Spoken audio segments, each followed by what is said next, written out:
It's time for the Blazor Power Hour.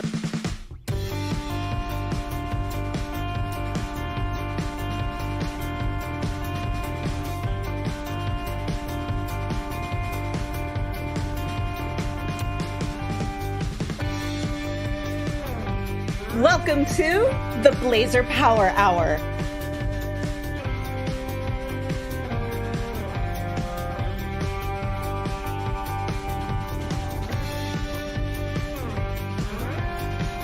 Introducing the Blazor Power Hour.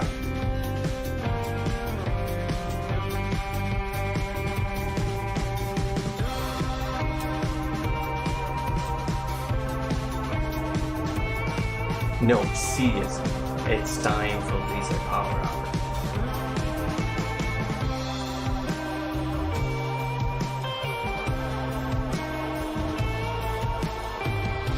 Hey friends, it's time for the Blazor Power Hour.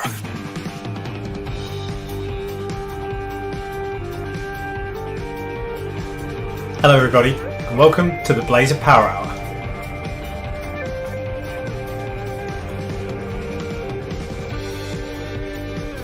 You're checking out the Blazor Power Hour.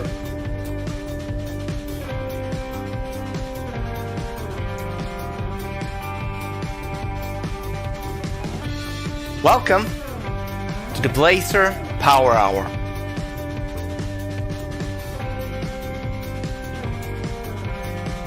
It's time for the Blazor Power Hour.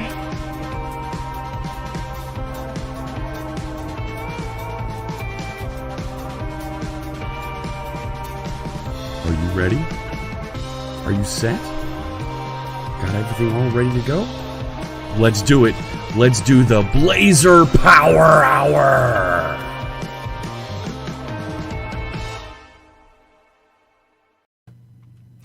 What a fantastic introduction. Gotta love all the folks that helped out with that, from Fierce Kittens and Jeff Fritz and Curious Drive and Jimmy Ingstrom, and of course Steve Sanderson and Daniel Roth. What a great group. It is time for the Blazor Power Hour. So today what we're going to do is we're going to work on some HTTP stuff. So there's probably a lot of folks that are new to Blazor, and they're getting started with making HTTP calls, and there's a lot of nuances to it. So there's the basic demo where you see like the fetch data service, and that kind of gets you off and running. But it doesn't show you how to deal with errors or do any of that sort of stuff. So we're going to look a little bit deeper into HTTP and how to do some of that in our applications today. So we're going to try to fit this in an hour. This time we ran a little bit over the last show. So let's get off and running with a brand new project. Let's do a Blazor app. I'm still using Visual Studio this week. Next year, I'll probably be switching over to a mix of Visual Studio Code, and Rider to kind of give some examples of how to use Blazor with different development technologies. I've had a lot of little quirky issues with Visual Studio lately. I think the last update, which was pending download on the previous show, has helped resolve a few issues with it locking up and giving me some false positives. We'll see today how well it plays along. I'm going to build a new WebAssembly application, and I'm choosing the ASP.NET Core hosted application model. So we have a front end and a back end if we want to kind of explore some of the web API calls.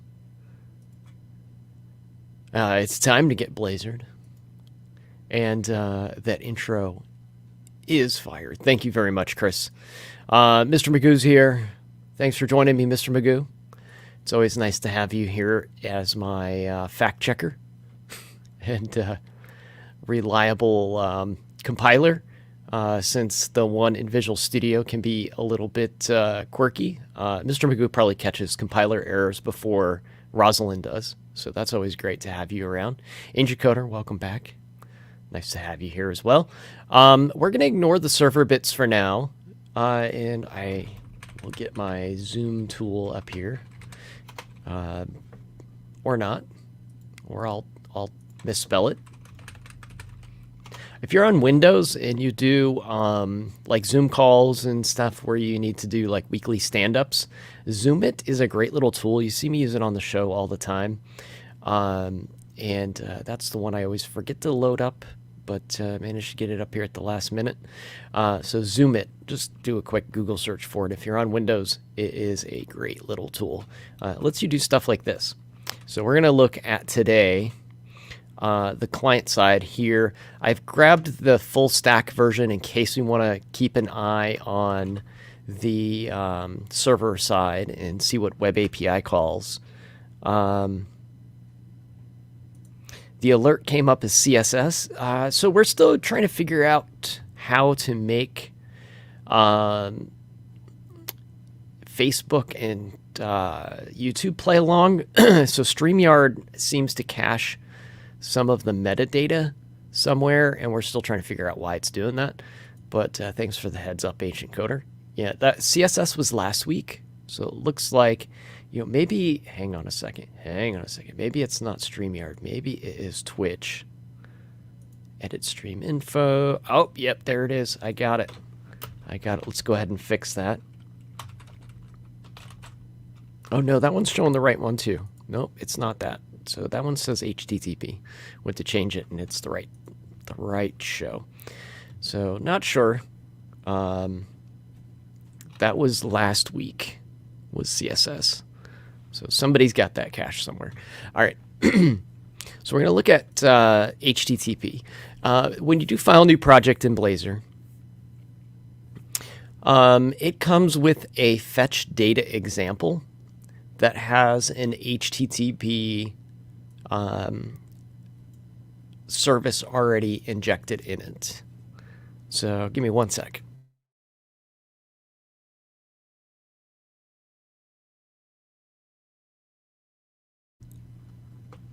Air's a little dry in here today. All right, so we have HTTP injected here in fetch data. And this one is going to show us how to load some data when the page initializes. When it does, we're going to populate this weather forecast array with weather forecasts. And it's awaiting HTTP, and it's calling get from JSON async. And it will automatically create an array of weather forecast from whatever JSON data it pulls back from the weather forecast API. So we can actually run this application. Oh, you got your poster, Chris. Excellent. So thanks for helping out the other day on the show. Providing all those links last week on the podcast we did on CSS. That was a big help. Hopefully the poster's cool. Alyssa's got a stash of those. They're supposed to be pretty neat. So we're calling this weather forecast API. And if I pull this application up in the browser, we can see this page here, and the weather data is displayed in this HTML table. We can also do this. Let's duplicate this tab. And I'm going to put API/weather forecasts in here. Let me make sure I got the right endpoint. Let's pull Visual Studio. Weather forecast without the pluralization. So let me pull the S off of there, hit enter, and nothing at that address. Let's try it without the API on there. There we go. So this is the raw data that's being pulled in from this endpoint. So we have localhost / weather forecast, and it goes out to a web API endpoint and pulls this JSON data in. And it automatically parses this data into a weather forecast array. So we get that for free with this get from JSON async method here. So that's pretty simple. There's not a whole lot we can discuss from that perspective. But when you're using HTTP, wow, that zoom level is crazy. Let's get that backed off. What this doesn't cover is what happens when this request fails. So let's go ahead and make this fail. Let's pretend our service is down. We can do that by just putting something in the URL that doesn't belong there. So it's going to go to a different endpoint that doesn't exist, and it should fail. So we're going to load that. We're going to click fetch data, and then boom, we have an unhandled exception has occurred. You see that down here in the left-hand corner. An unhandled error has occurred. And we can reload the page, but since the wrong URL's there, it's just going to always show this loading message, which is not a great UX. Chris, I'll have to follow up with you, man. I've got some frames that I bought on Amazon that were really good. I use for my Rick and Morty posters that I got from McDonald's. Long story. I have to tell that another time. I like them a lot, and they were very inexpensive. So when this gets back a bad request, it immediately fails. There's no JSON for this to even parse. Matter of fact, let's take a look. If I didn't close the page yet, let's see if we've got an error message here in the console and see what it says. So the error message itself isn't even very helpful. It says unhandled exception rendering component, and it gives you less than sign is an invalid start of the value for path, line number, position, blah, blah, blah. So what is going on here is you can see the system.text.json reader exception. Blank, or not blank, but less than is an invalid character start. What does that mean exactly? So let's go, instead of going to fetch data, let's go to that web endpoint again. So weather forecast.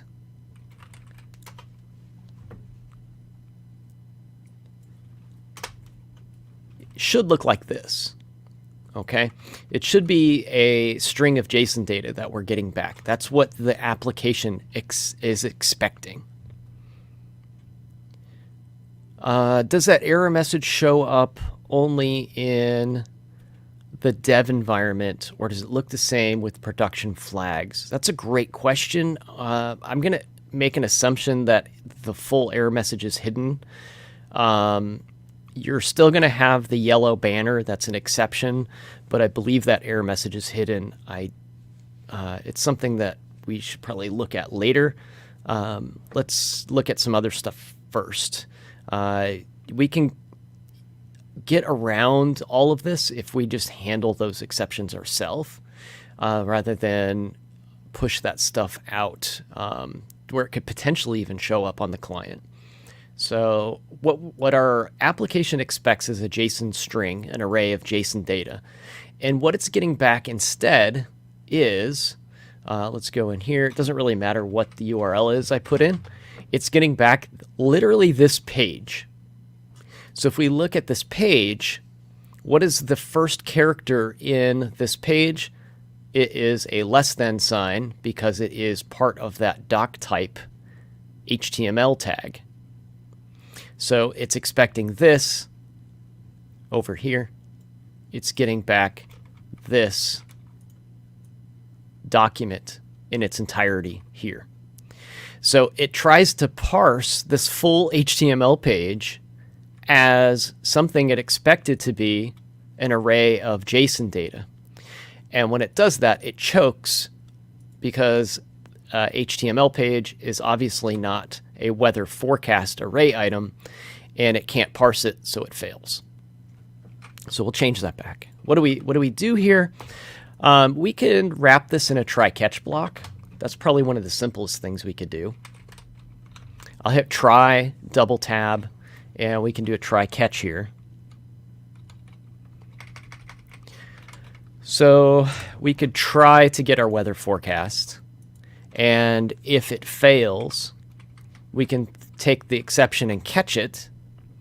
And instead of putting that sensitive data in the console as WIP replacement has pointed out, what we could do is we can catch that error. We can do something with it and put a useful message on the screen to the user and hide away any sensitive data that might be there. Timebender 360 saw me throw that line of code around and asked, how did I move that line up?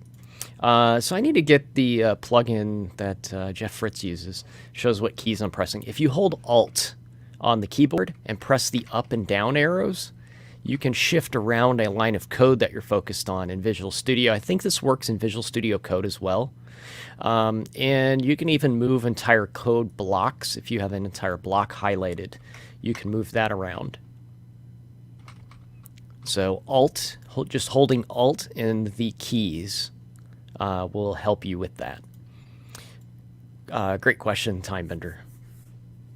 Ancient Coder verified. Yes, that works in Visual Studio Code as well. So it's a pretty universal hotkey. Works in a lot of places. Just don't get in the habit of using it in something like Microsoft Word. So I spend a lot of time in Visual Studio, and then I go to write something in Word or an email, and I'm like, I want to move this paragraph around. It doesn't work there. Wish it did. It does not.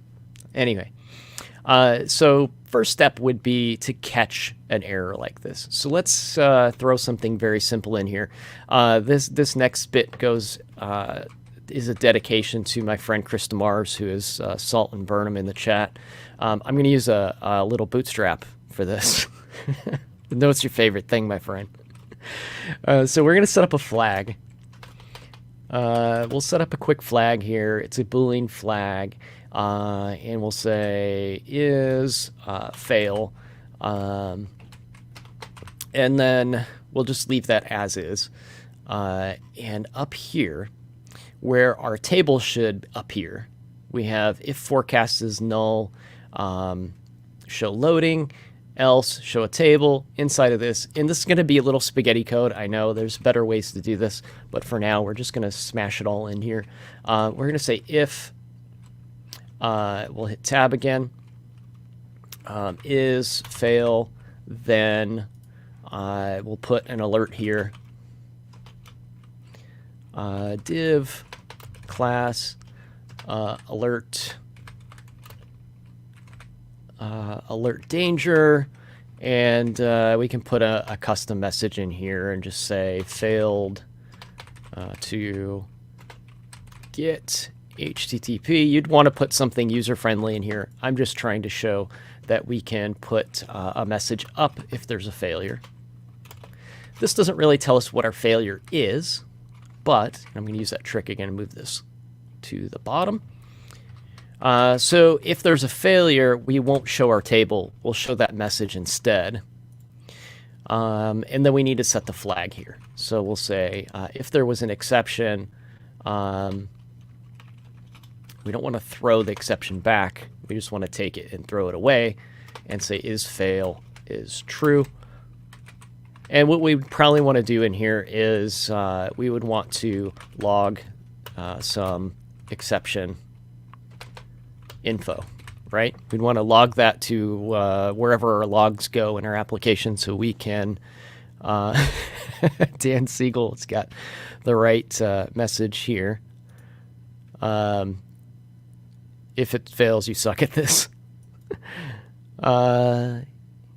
Should we set the flag to false on the try? Yeah, so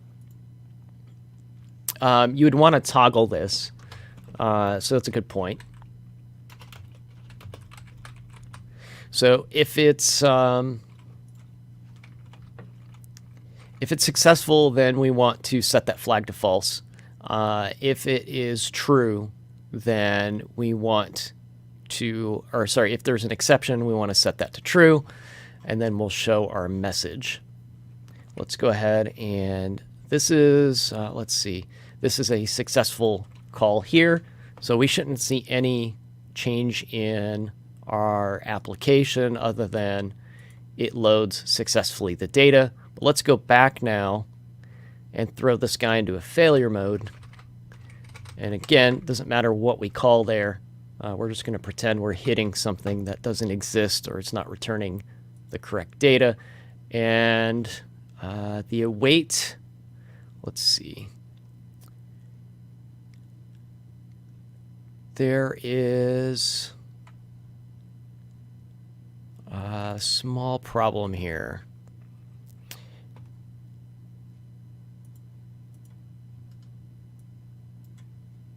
It has failed. It should set that to true, but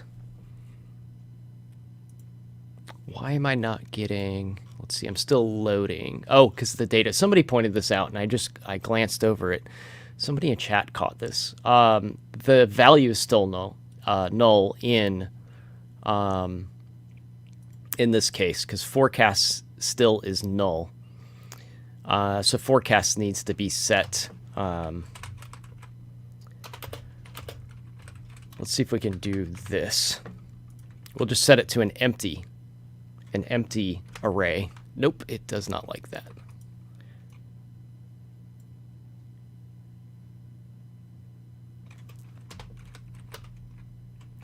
So we'll do a new list of weather forecast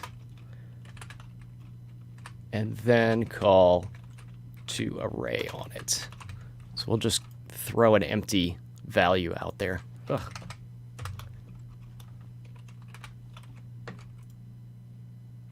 There. So we'll put an empty array out in the universe. At least it won't be null anymore. And that should be the response there. So I realized somebody pointed that out in retrospect, that was going to happen, but I didn't quite catch it when it was put into chat there. Array.empty would also work, apparently. Let's see. Coefficient says array.empty.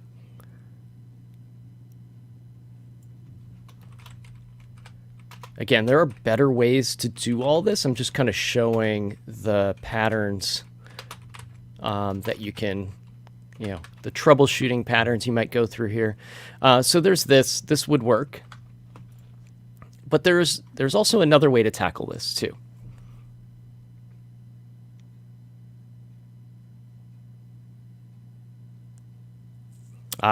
Yeah, Rosalind reminders will work. I don't know if they'll hit you in a Razor file, though. So if we had this in a proper service, we would probably see that. The Razor compiler is a little bit more relaxed than the full Rosalind compiler. So you won't get those refactoring suggestions like empty array, this is probably way more performant than creating a new list of and then changing it to an array. Anyhow, there are other ways to handle this, possibly better ways to handle this. So we might want to keep this in a try, but I'm going to show something else here. So right now we're making a call, and we're using a lot of automated things here. There's a lot of magic happening inside of get from JSON async. Now, get from JSON async, as it implies here with this typed method call here, it's going to return a weather forecast array. So it's going to automatically parse that JSON data from the HTTP request, turn it into an array of weather forecasts, and assign it to forecasts. When we work with HTTP, we often work with status codes. So how do we get a status code from this? We can't actually get a status code directly from get from JSON async. We have to change this call up a little bit. So what I'm going to do is I'm going to comment this out for a second. So we have this statement here. Let's change this around a little bit. Let's start with HTTP. So we have HTTP. We can call get async. And what get async is going to do is it's going to give us back that full HTTP call with all of its bits that we can analyze. So we can call get async, and then we need the URL or the URI.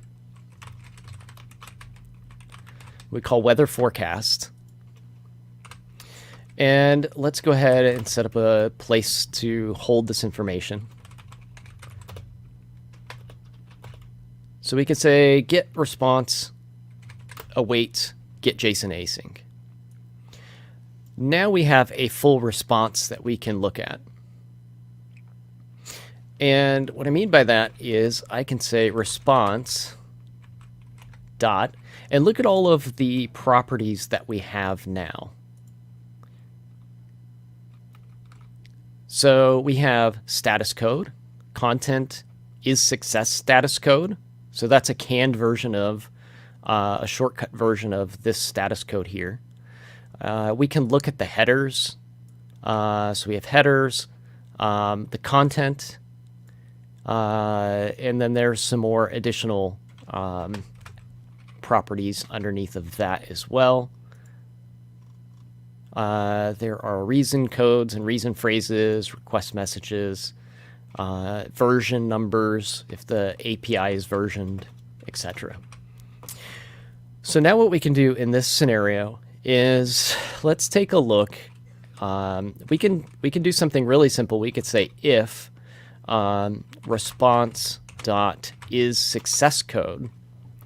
So this is going to check for a successful status code. And if we zoom in, come on, don't fail me. Zoom in, there we go. Get that nice and big on the screen for all of you watching. When we say is success status code, it returns true if the response message is in the range of 200 to 300. All right? So if that status code is anywhere in the success range, because there's a lot of sub messages in there, like 200 is usually the basic. This was a successful response. Then it's going to come back 200. There's some other nuanced ones in there, and then otherwise it'll be false. However, this is still going to potentially return a 200 and fail. So the example I gave earlier, even though it fails, let's see what we get. We'll go ahead and keep this here.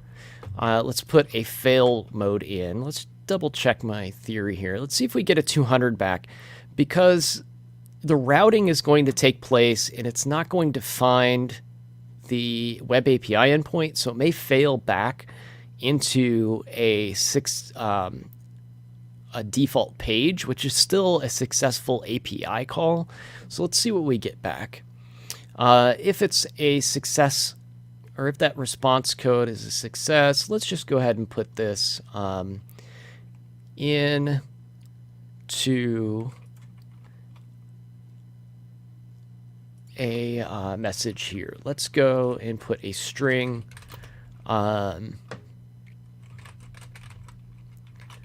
We'll just write out that response code somewhere on the page. How about that? And let's take this if statement out for a second, and let's just see what we get back.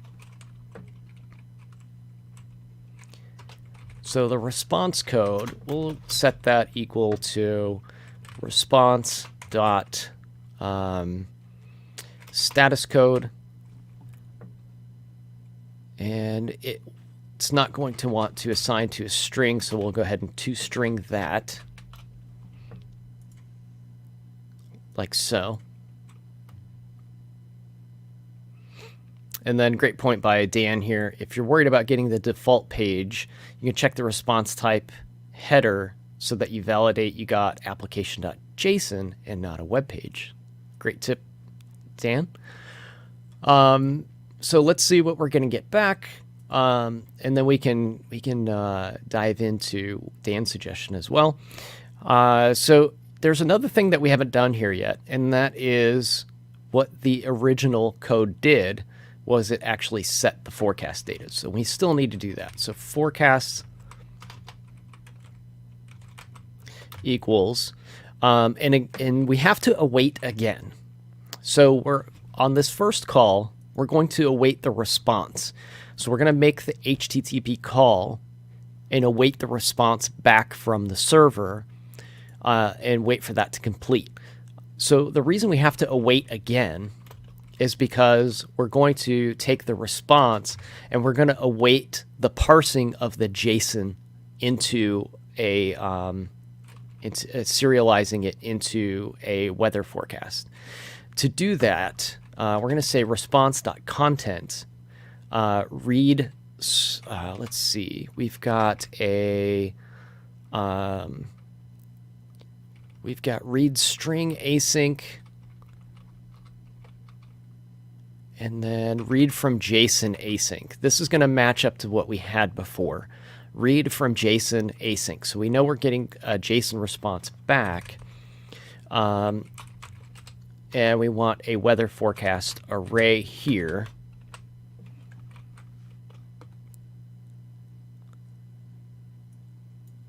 And now we've set that forecast as the response from the web API. So we're still going to keep that failure mode in there just in case that fails. Let's see what our application does. We never wrote out that response code. So let's do that real quick. Weather forecast. Let's throw an H2 in here and put out that response code up at the top and see what we get back. Let's run that again. We'll do a little tab bankruptcy here. Get rid of those. We'll call fetch data. It came back as okay, but we still have a failure mode here. So again, the failure is not happening on the HTTP call. It's still a successful call, but this page defaults back to a successful application page. So we can look at what Dan said. Again, Dan said you can check the response type header and see if it was a JSON response. So let's do that. So again, let's take a look at the response object here. So headers. Trying to think where is that going to be found in here, Dan?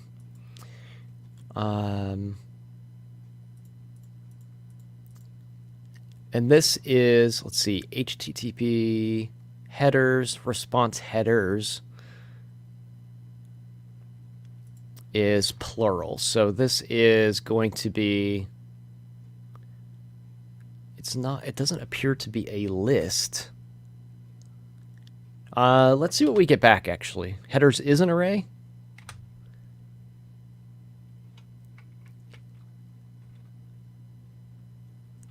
It looks like we've got contain,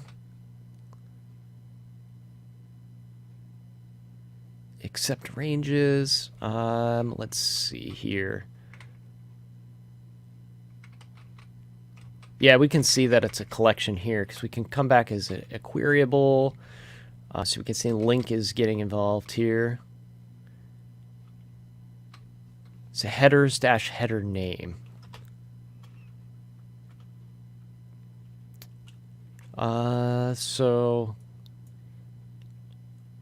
Timebidder says, I don't think the catch block is firing. It did catch that and set this is true. So the failure is happening here. So let's double check this real quick. Headers, header name.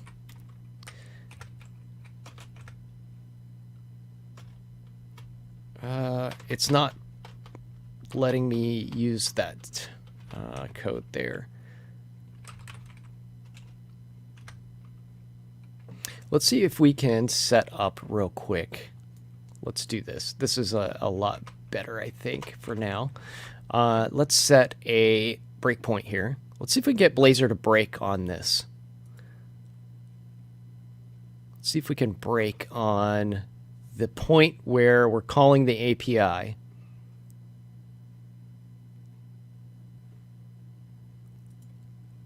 And I'm, again, not getting... let's try...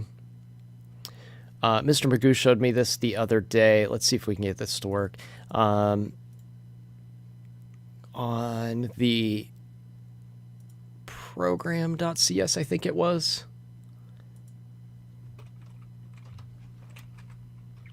Headers.content type. Headers is plural, so let's see what we get. Hang on 1 second. Task.delay. Sometimes it takes a second for the debugger to get attached. So let's see if that is... Whoops.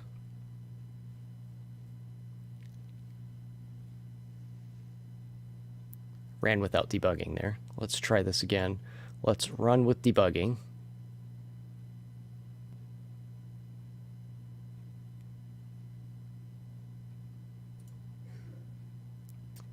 And we'll just wait a second here, make sure our debugger is attached, and there we go. We hit it that time. I don't know if it's just a good long pause or if you need to put the await there. Let's see what we get back. So we've got our status code.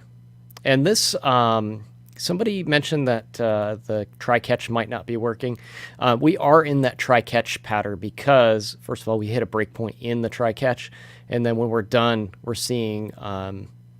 this gets set to false. Let's see here. So response code is okay. Let's dig into the response messages. And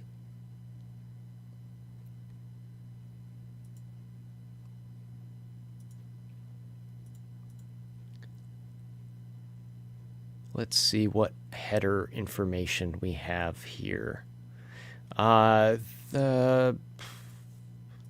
Okay, so I don't think we're getting like the full debug information because WebAssembly, maybe? Let's try throwing a watch on this. It's not letting me dig in properly. This has to be a WebAssembly thing. So headers, allowed headers, general headers. Doesn't look like I'm able to list them. I thought I'd be able to get a list of what's in here and display them. But let's see if this has anything in it. This is not the normal response object. So let's see. Loud header types, header store. Yeah. That is not what I expected to see in there. So these don't appear to be human readable information.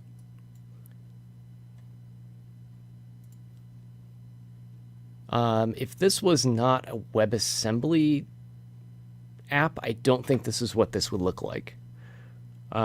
This is some WebAssembly stuff here.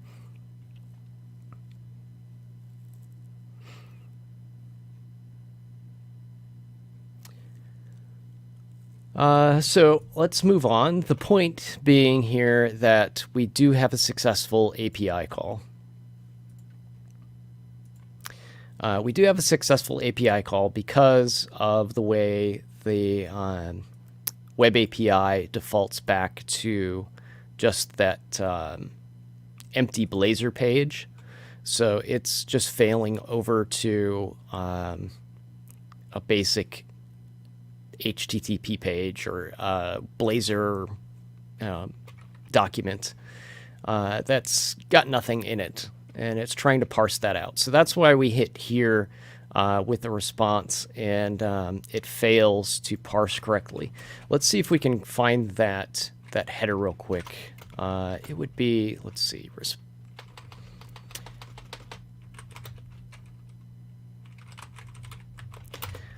we're probably going to have to write this out because the debugger doesn't seem like it can find it correctly. I don't want response code. I want response.headers. Let's let's do this real quick. Let's see if we can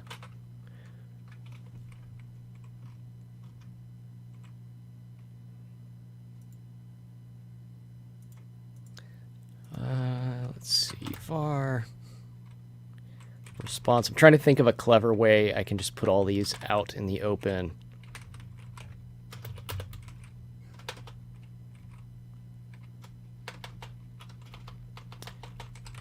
So we'll put headers. We got about 20 minutes left here. I don't want to spend too much time on this.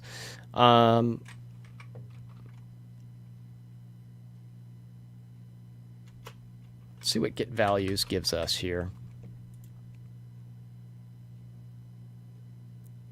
Returns all header values for specified header store. There we go. We need the header that gets us the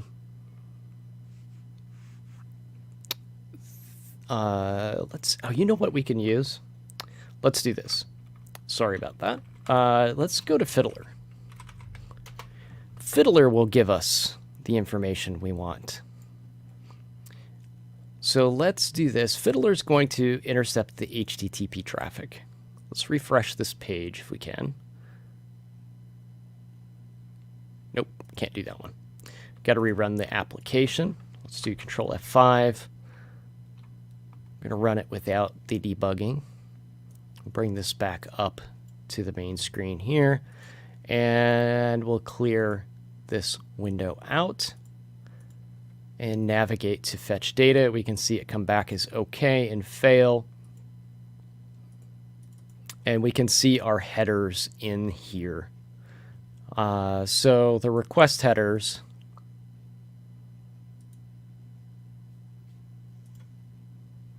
sorry, I lost that.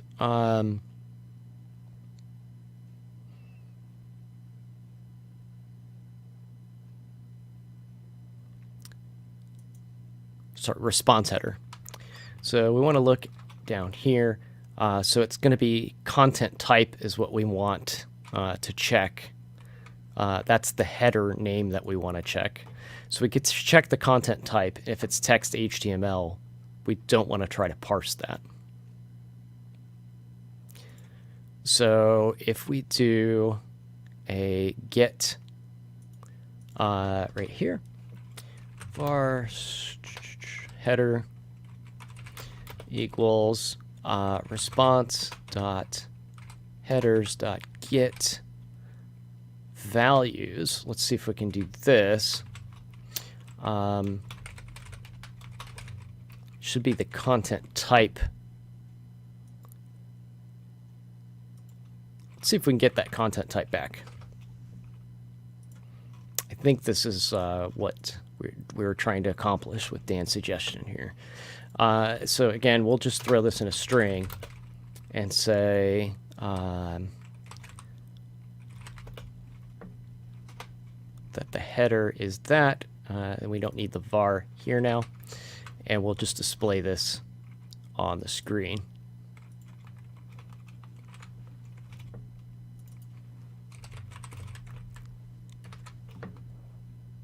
And it didn't like something there. So this could be multiple values. So let's just take the first one.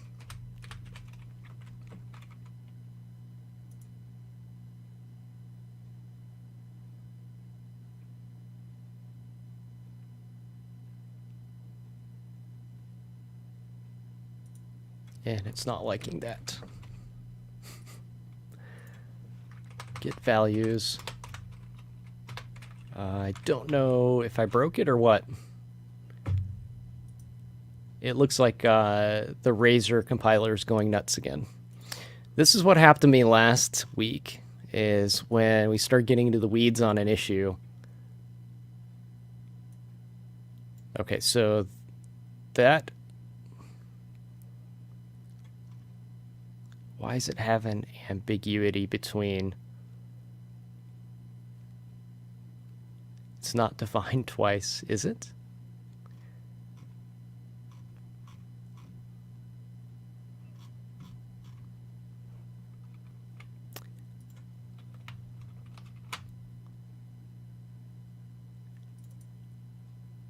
So the Razor compiler seems to have lost its mind again.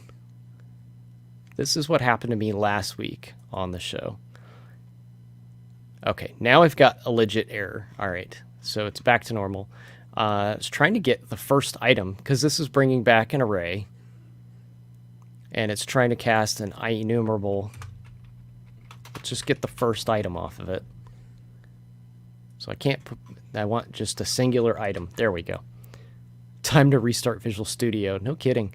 That seems to be the trend lately. And let's see if we get something back. We do not get anything back. So that content type did not pull back the correct header.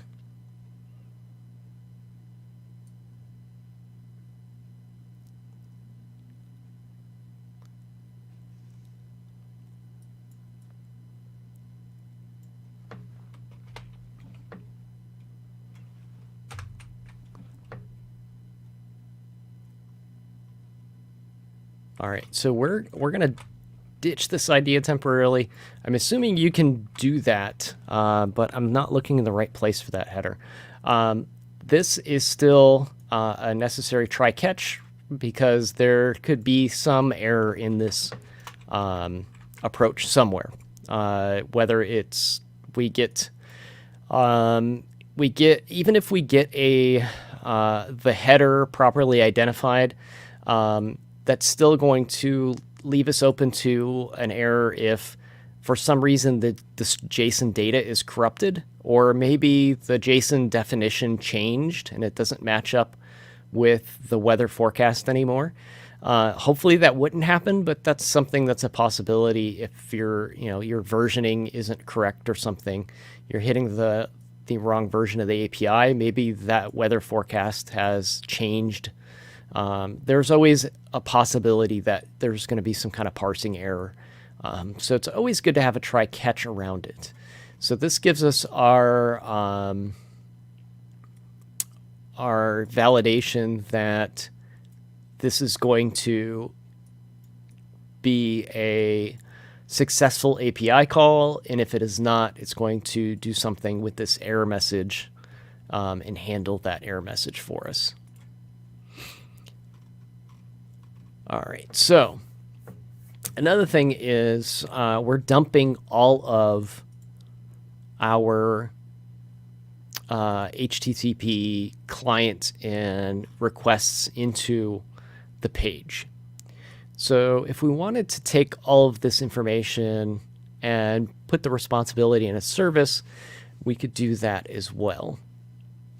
So let's convert this over to a service really quick, and let me boot this bot from chat real fast. Unless anybody wants to be rich, click that link. Don't click the link, guys. Don't click the link. All right. So I'm going to create a file in, let's put it in a folder. Let's create a new folder. We'll call it services. And we'll move this code off to a service. So let's add a new class.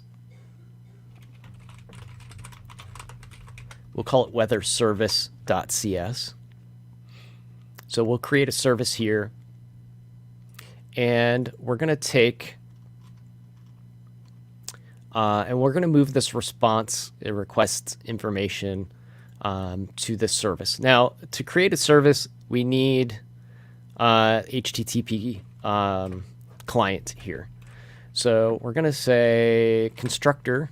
If I type CTOR and hit tab, I will get a constructor stubbed out for me. And then I want HTTP client.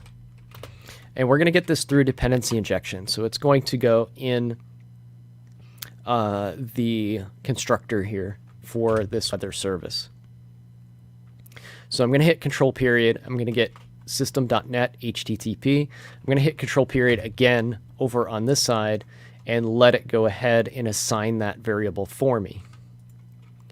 And I prefer to have this above, just my personal preference there. So now I have a weather service with an HTTP client injected. And before I go any further, I know I will forget this just because I always do. I'm going to go into program.cs and I'm going to add this service here.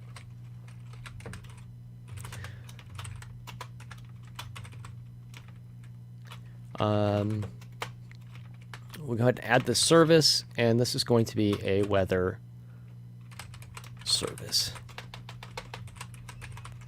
If I forget to do this, I'm going to get a very familiar error that says that the framework could not find a value for the type weather service, or a service for the type weather, or a implementation for the type weather service, or something like that. Let's see. Now, we need to create a method that returns that weather service information. So we're going to get an array of weather forecasts. So this is going to be a task of weather forecast. So we have our array of weather forecasts we're going to return.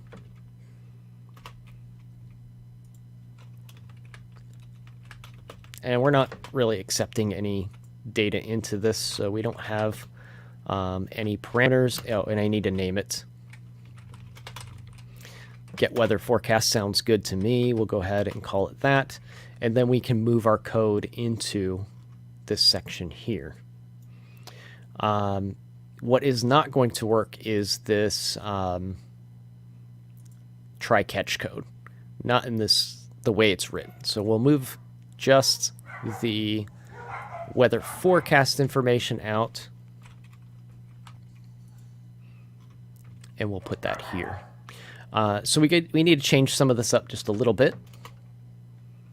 Yeah, we have dogs barking. It's the holiday season, so there's probably deliveries happening. So Santa Claus is coming, and the dog is barking at the brown truck that Santa Claus drives.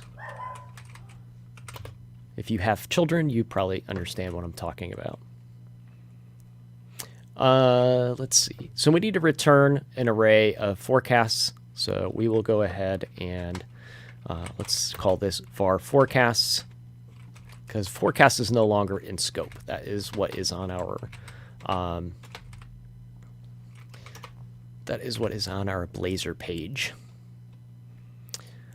We don't need the response code here anymore, but what we can do is say if is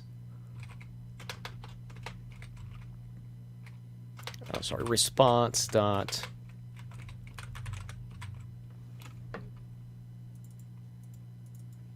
I think I got ahead of IntelliSense. Nope, something is not happy here. HTTP does not exist in the current context. That's because it's called HTTP client here. So we'll move that over. We'll say response.is success. This is, again, not the end-all be-all error checking, but it does guard us a little bit against a failed response trying to parse that data. Let's see, what do we still have here? Oh, it's a task of a task. So we need to call this async.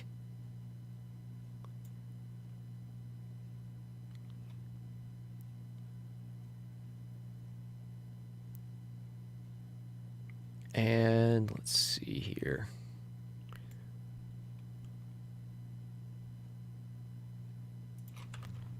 And I'm still missing system.json. There we go. And then var forecast does not work like that.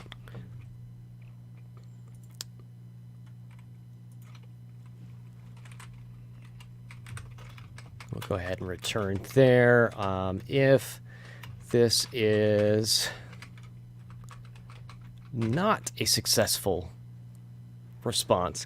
This is where things can get tricky. So what do we do if this is not successful? So we're saying here, if it's successful, we want to return this read from JSON async weather forecast task. If it is not successful, what happens here? So we could go back and do a task dot from result, and again array empty, and we can return a weather forecast. And there's probably some good best practices around what to do when these things fail. Let's see, what did we...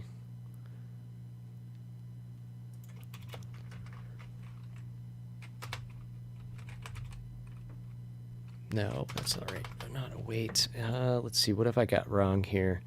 Cannot convert.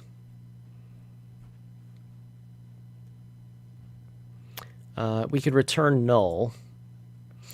And again, returning null in our original code left the loading message going. So there's some work that needs to be done there. So I'm going to put an idea out there that I like to use. So there's a concept in functional programming called an either. So we could throw, let's see if this can throw back a null just to make it shut up. There we go. All right, so we can throw back a null, and we could do something with that null if we detect it on the other side. Let's go back and finish this thought. So we're going to move this out. This information goes away, and forecast now is going to be resolved by a service. So let's finish this code up. So instead of injecting HTTP client now, we're going to use the weather, what did we call it? Weather service, which is under shared. Let's see, that's already got a using statement. Why are we not?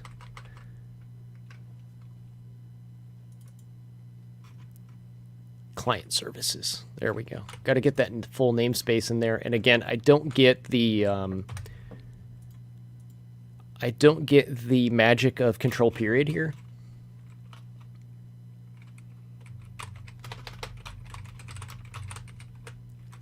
Because it's Razor. So after this, we'll take a look at how we can use something called an either to help us out. There isn't really a concept of either in C# other than value task. So I can explain that in just a second here. Does the order of using, inject, and page directives matter? The page directive does not, I don't believe. We should be able to move the page directive anywhere, and it still applies. The using statement doesn't appear to have any effect either, but this is the general practice that you see. It's a common practice to have them in that order.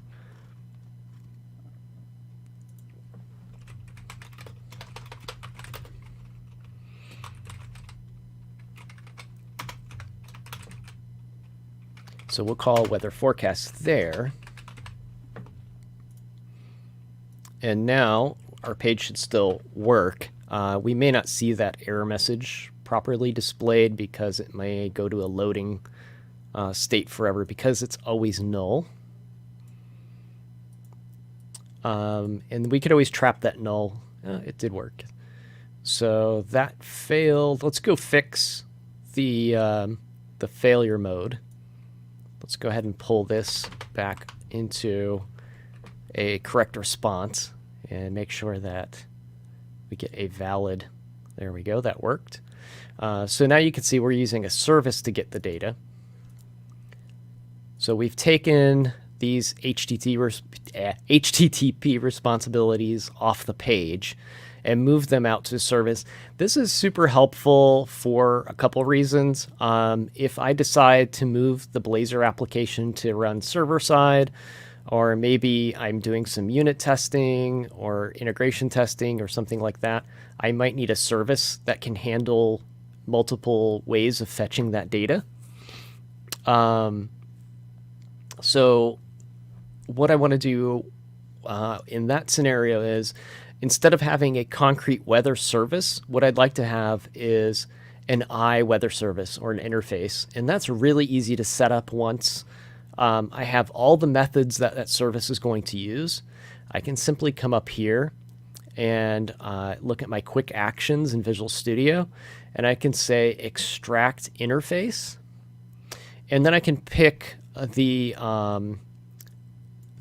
members to extract from that interface. And let's go ahead and hit OK here. And I think, let's see if we did that right. Actually, HTTP client I don't want in there. Let's take that one out. I should have unchecked that box. And this is actually, this should be private read only. Let's see if that worked. Read only is not valid for that item. Maybe because it's a property. There we go. Didn't need to be a property. So that just takes the HTTP client out of the public namespace there. It's going to be resolved at construction time. Now I have an interface, and I can come back to fetch data, and where it says weather service, I can call an weather service. And then I need to remember to update my dependency injection to use an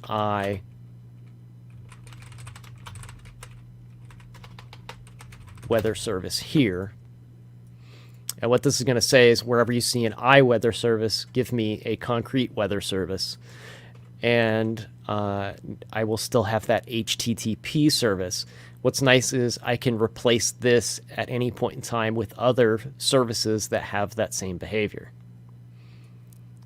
So now I've got dependency injection here, and my weather service is now kind of agnostic to the page. The page doesn't care how weather service gets its data. It could be an HTTP service. It could be something else. Maybe it's gRPC behind that weather service somewhere. Maybe it's SignalR. Who knows? It's getting the weather.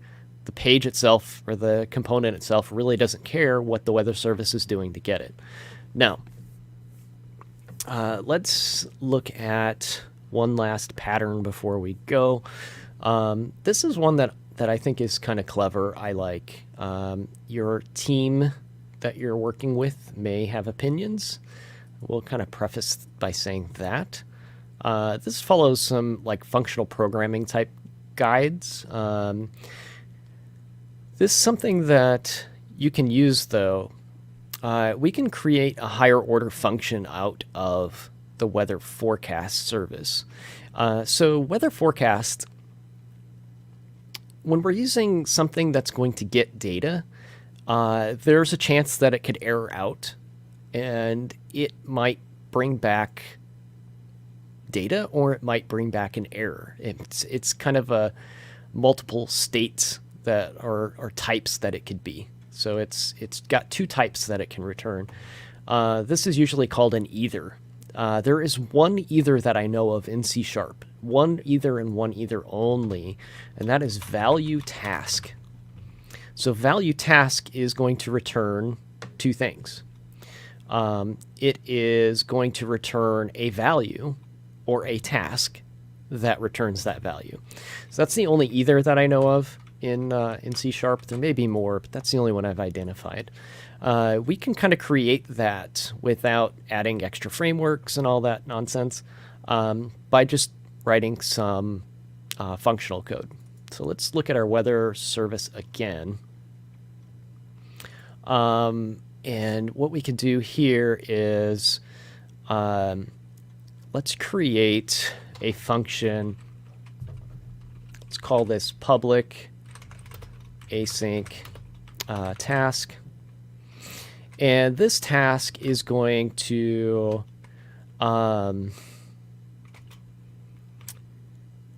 it's going to be called try get weather forecasts. Okay, so it's going to try to get the weather forecasts, and what it is going to do is give us an action of the success type. And when I have a successful weather forecast fetch, what does that return? Well, we know that already. We get a weather forecast back. So I have an action of weather forecasts. We can call that success. And then I have an action. What is the failure mode? Well, it's an exception. So when I fail, I get an exception back. So I have my fail mode there. So now we can try catch this, like so. And if we try to get the data, let's see, we've got try here. Let's go ahead and keep that besides the null bits. Then we will go ahead and let's see, how can we work this in? We're going to have an action of, it's going to be success. And we'll apply that action to the results of this call here. Let's see if I got that right.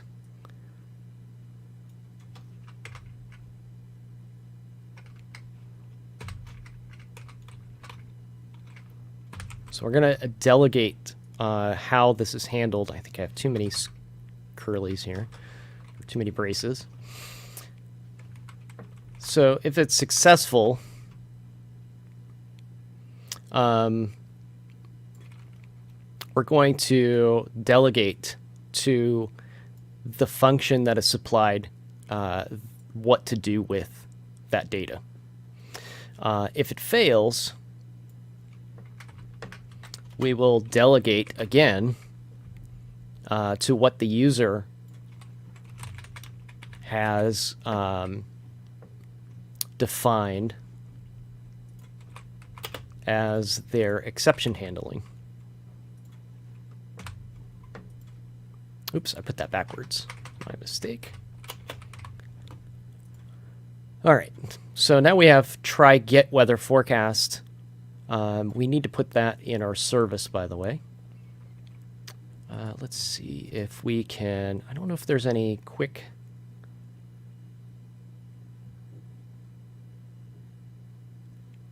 Wrap, unwrap, change signature, extract base class. So now that we have our iWeather forecast service, here, let's try this again. Let's do a quick refactor and nope. Extract interface again. Let's look at what we get generated. It's going to generate that try for us. Put it in its own file.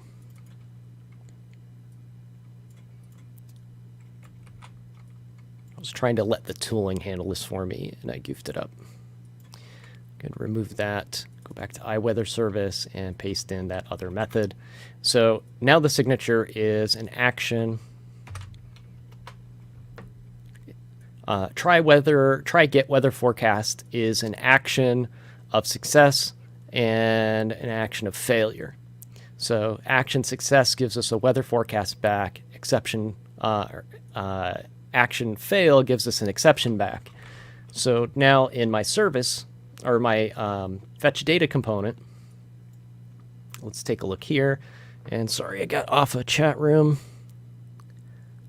Let's see what we've got going in chat. Let's see. We've got a you can. I don't know. You can do it. All right. The ASCII chat is awesome. All right. So now we don't need the try catch. Let's go ahead and take this out for now. The try catch is built in to the try method that we just created. So what we can do is we're going to use the weather service. And we have our try get weather forecasts here. And try get weather forecast takes 2 actions. So what we have is a success and a fail mode. So let's do a quick success mode here. We want to have... did I miss anything? Let me know if I missed anything. So the success action is going to take a method that utilizes a weather forecast. So let's call this one on success. And this is going to take a weather forecast array of weather forecasts. And we can do whatever we'd like with those weather forecasts. We could just say that forecast is equal to whatever's passed into the function. We could do that. Let's see. Method must have a return type. Oops, my bad. We say void. Sorry, this has to be in a wait, by the way. And then we could say on success. Now we need a failure mode. So we'll say void on error. We're going to get an exception back. And we want to do something with that exception. So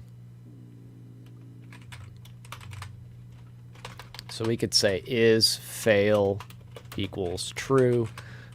We can get that. We can throw away the exception if we don't need it. And then also we need to remember to set is fail to false here. And we can then say on fail, or on error I called it. And that should satisfy that function. And there goes our squigglies away. So this wrapped things up nicely. It put the try-catch into the service. And then it gave us an option of what to do if that was a successful call or if it was a bad call. So this this helps with the fact that getting data doesn't always return data. It's not a clear cut case of whenever I call this function, I will definitely get back data, because you may not get back data. You may get back something completely different, like an exception.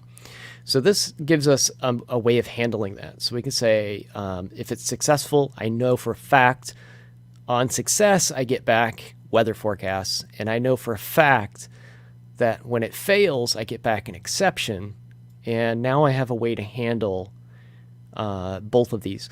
Emmanuel asks, is this pattern common? Yes and no. So you don't see this in C# so much. At least I haven't. This is something that other languages like F# handle through built-in types. So there's something called an either. So what you would see in something, I don't know if this is how F# handles it exactly, but this is how functional programming languages would handle it. You have an either. And either is of one type or another. Let's just say like let's try saying it this way. You would have try get weather forecast. It would return instead of encapsulating things in these parameters. The signature would look like this. It would return an either.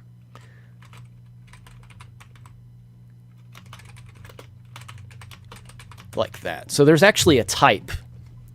So an either is a type of T success or T fail, for example. So there's actually a built-in system type that handles these. We don't have that in C#. So what we can do is use a higher order function and give us options to either handle that success or failure.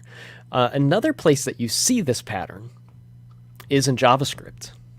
So this is how promises work, kind of. And you see this a lot in JavaScript where you'll have, matter of fact, the built-in fetch.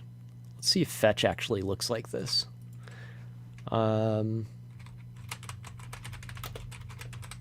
See if the fetch API resembles this.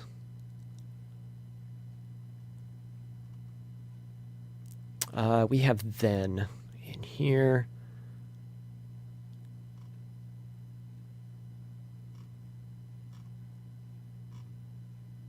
So then is kind of similar. So we're using then and then catch. So you'll see it that way. I'm trying to think if there's another API. I can't remember off the top of my head where I've seen this in JavaScript, but I know it's pretty frequent.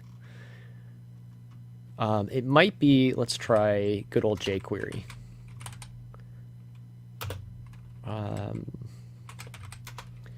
Let's see if jQuery has one that's like this. Let's try get. Yeah. So you'll see, I know that jQuery sounds old school, but there are things that it did do right.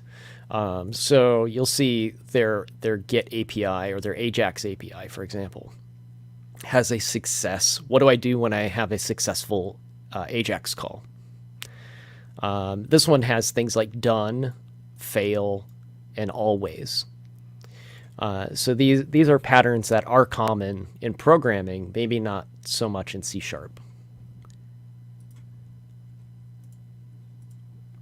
And of course, language is going to dictate kind of where you see the parameters get set up in those functions. Some of it's done through method chaining. You can pass them as parameters here. And in the case of F# or a functional language, you would have a return type that contains either A or B. So great question. I like this this little simple wrapper on this. It tidies things up. I have a clearly defined success and a clearly defined error message handling section of my code now. So I can do whatever I need to do in here. I may have, for example, an error handler that I want to pass that exception off to log it or something. And it doesn't mean that I can't do any of those things inside here as well. So I could, for example, have logging here before it hits the component, and I could also have logging here as it hits the component. That's totally up to you and what you need for your application. But the main thing is, from a user experience perspective here, I have the ability to now dictate if this was successful, then I'm going to handle this properly. I'm going to do something with it. And then also, this still remain null, I think. So again, forecasts can be handled here too. Do I want to put something in that array so it's not null anymore? So that loading message stops showing. So that might be something that I want to do. But now I have these two compartments that I can work in. I know whenever I'm in this line of code, I'm working in the error mode. And when I'm here working in success mode, it's similar to just wrapping the try-catch or just putting a try-catch here. It's just a little bit cleaner, I think. Try, hit tab. It's not really that much different than a try-catch. It's not really that much different. So this is the try section is our success, and the catch section is our error. It's just giving meaning to it. It's naming things. It's giving some proper naming conventions to what we're doing. So we'd say array.empty, drop a weather forecast array in there, and make sure that we don't have a forever loading screen show up. And now this should work just fine. I'm going to load this one more time. What is the cons to the pattern? Again, another good question. When I started working on this, I prefaced by saying your team may or may not like this pattern. So try-catch is kind of universally understood. We all know what try-catch does.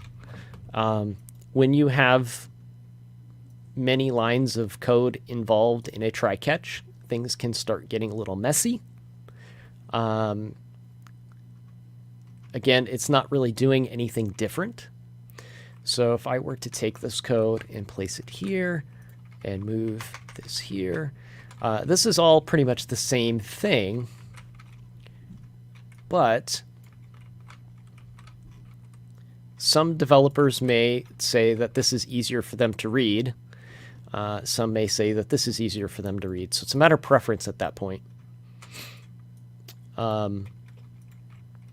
What I like about including this in the service call where it is, this try get weather forecasts, is it reinforces the fact that you cannot use try get weather forecasts without taking care of the needed success and failure modes.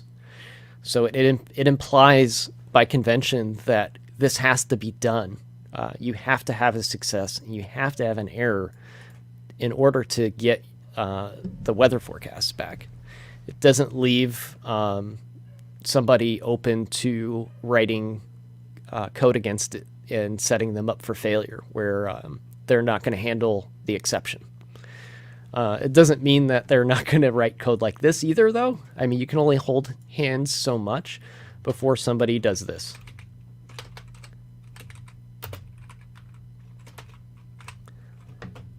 Right? So, you know, you can only take people, you can lead them to water. You cannot make them drink. That old saying still applies here. You can't fix stupid, Dan. You can't fix stupid. What is nice here too is this is a method call. So anything at all that takes an exception can handle that. So I don't necessarily have to have this on-error function built into every component. Now this is something I can put in a shared library, and I can have a generic error handler that does something with that exception, and I could reuse that bit. So there's some opportunity there as well. So I could have an exception handler for maybe I have a weather forecast error handler, or just a generic error handler that does logging, and I can just plug those in to that as well. So there's options out there. Can't make them read the docs either. Yeah, no kidding. So hopefully this is some useful information. The main takeaway here is HTTP. HTTP client, you see a lot of usage of just getting from JSON async. Get from JSON async abstracts away status codes from you. So you're missing some error messages in there. You're also missing opportunities to catch failures for parsing. So it's always useful to put try-catch blocks around this stuff at the very least. Then you could take things a step further. You can use get async, and get async gives you not only the status codes, it gives you header information. There's also, I didn't have time to get into this today. Again, we're 30 minutes over. It's supposed to be an hour, guys. When you're calling get JSON async, there's an ability here to add header information to the request. So you can do stuff with the request as well. So if get weather forecasts required a certain API key, maybe it's a secured place I'm getting this weather forecast data from. It requires a authentication key, maybe a, what are they called? Bearer token. There is potential for that as well. So if we dive into a GitHub repository that I have, if we go to Telerik Blazing Coffee, which you may have seen me digging around in before, Blazing Coffee has a page that does a file upload. So in Manage Employees, nope, not that one. Manage Products, I believe it is. In Manage Products, you will see me use in this update item method here. Nope, it's not that one either. It's file upload. Here we go. So I'm going to upload a file. This file has to have an authorization token attached to it. So what you can do is set up that that header, and then you can apply a request header to an HTTP call. Now the HTTP call in this one is abstracted away from you. You don't see it. It's happening within the Telerik grid, but essentially this is the idea. You create a request header, and then you call post async, and that request header gets attached to that HTTP post.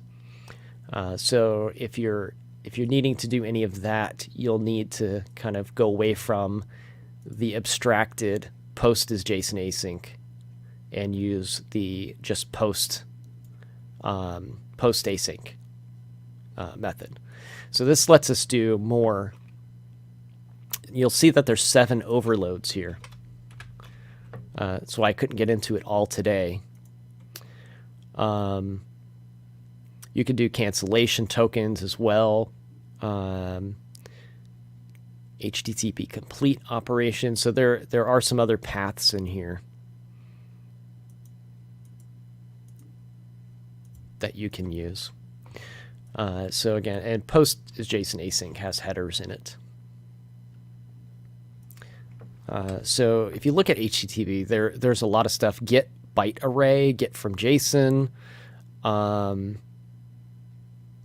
put, post, and patch are all in here as well. So these are all things that you need to communicate with your servers. Let's see, post async real quick. Again, lots of overloads here. You've got your HTTP content, the content you're sending up. I'm trying to remember where the header portion of that is. It may be in the content object.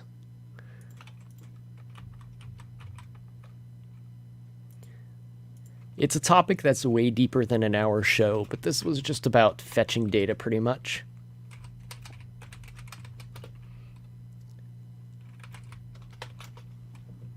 There are more documentation bits on Microsoft.com. So you've got HTTP client, client handler, and HTTP content.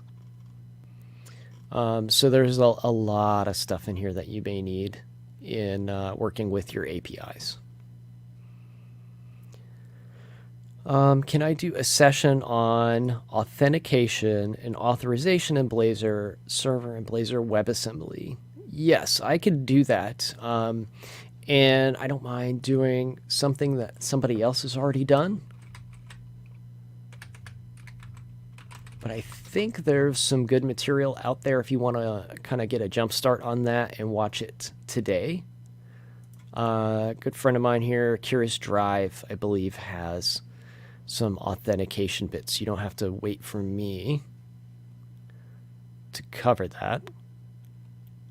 But that is a good suggestion to cover again. Google Authentic, here we go. So there are a bunch of authentication related videos here. So I'm more than happy to point you towards Curious Drive. So that's one resource you can look at. And then we can cover that on a show as well. It's always good to have a different perspective or refresher on those things. So great suggestion there. All right, let's see. We've got TJ Vantel coming up here in just about 2 hours here. Yeah, identity and cookie settings. That's all good stuff too. We'll have to do some more shows on like state management, saving cookies and saving local storage and all that again. This is actually, I think, going to be the last show for the year, I want to say. I think I have the next 2 weeks off for the holidays. And a lot of folks in the US, and I'm assuming abroad, probably have similar days off as well. So I don't want to air a bunch of shows that nobody's going to see or would have to catch up on, because we're all going to have things to catch up on over the holidays or after the holidays. Hopefully everybody's taking some much needed time off from this year in general, right? Let's see here. Let me double check my calendar and make sure before I tell you not to tune in that I am indeed off those days. So we've got Wednesday the 23rd is definitely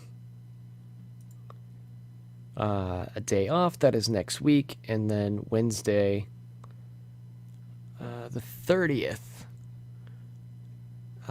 So I will be off next week. I will possibly be on the 30th. So if anybody is around on the 30th, I should be doing a show then. But next week, no show. No show for sure. I think a lot of folks are working next week, or the following week. So we'll have a show on the 30th leading into New Year. Maybe we'll do a recap on my latest article. Maybe I can give a director's cut of that. So if we go to blogs.telerik.com, I just wrote an article here. It's 10 Blazor features you probably didn't know. A lot of folks in this channel may know most of these, but there's some good stuff in here we can cover on another show. Maybe on the 30th, we'll do a little recap for the year and go over some of these things. So basically, anything HTML and CSS Blazor can do. Anything JavaScript Blazor can do. And guess what? If JavaScript can't do it, neither can Blazor. You can do combined MVC and Blazor in the same project. Signal R, we've covered that on the show. We might do a little gRPC and protobuf on the show sometime.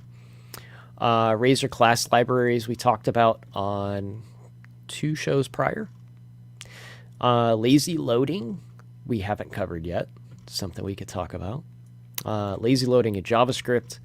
That's something I've been talking about on my Friday show.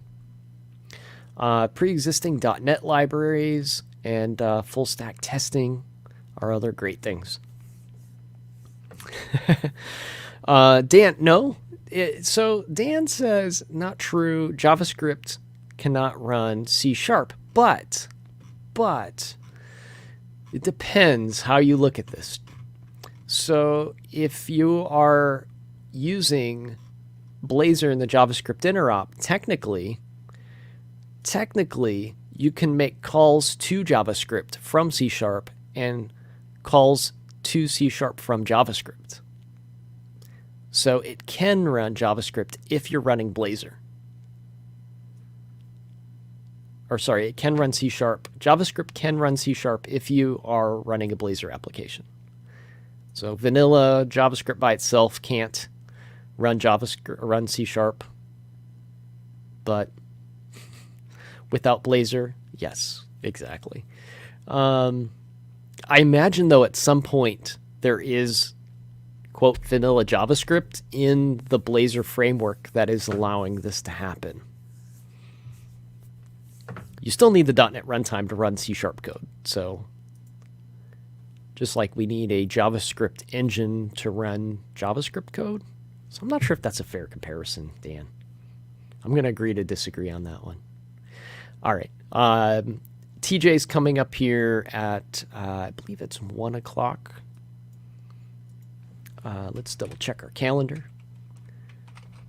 Let's see. The Code It Live calendar is... That is not the right one. Let's check the Code It Live calendar and see. I've got TJ and Alyssa later this afternoon. I can never remember their time slots, though. So TJ and where's our calendar? I thought it was front and center. Uh-oh. Oh, there it is, schedule. If you click on schedule, it is at 12:45, so in an hour. We'll have TJ on for React Wednesday, and then Alyssa at 3 p.m. For the UI Wednesday, which is always fun. She had her sister on last week that was learning CSS and HTML. So great, two great personalities there. Make sure you tune in the rest of the day for them. Since TJ is up in an hour and generally nobody else is streaming about this time, I'm going to go ahead and say we'll see you in about an hour, and I won't be rating any channels. But I want to thank everybody for tuning in. Again, next week I'm going to skip a show, get some time off, and then I'll be back on the 30th, looks like. So we'll see you again then. And then Friday, we have a code party on Friday this week on Code It Live. So make sure you tune into that as well. Those are always fun. We'll be doing Q&A and wearing ugly sweaters and all kinds of fun stuff. So take care, everybody. We'll see you Friday, and then we will see you after Christmas.